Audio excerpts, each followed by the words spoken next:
Assalamualaikum warahmatullahi wabarakatuh, sobat kuli pojok dimanapun anda berada ya. Terima kasih yang sudah menyimak video ini. Di video kali ini saya akan membagikan caranya mendempul besi pagar ya.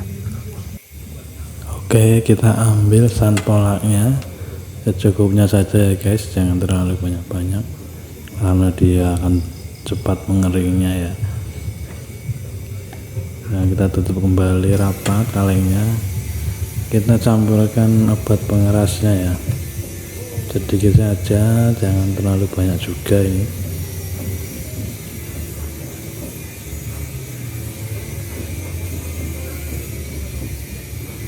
Guys, setelah itu kita aduk sampai warnanya benar-benar berubah menjadi menguning ya.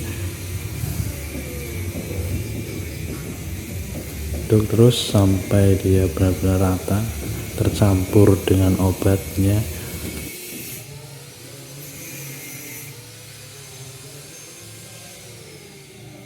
Setelah selesai diaduk, langsung kita oleskan di setiap sudut besi yang sudah kita las dan sudah kita gerinda, haluskan ya. Celah-celah yang masih berlubang kita olesin dengan sampolaknya.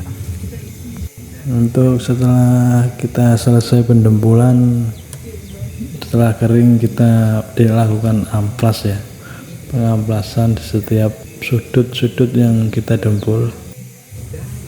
Dan terima kasih sekali lagi yang sudah klik video ini. Semoga saya selalu dilancarkan segala urusannya.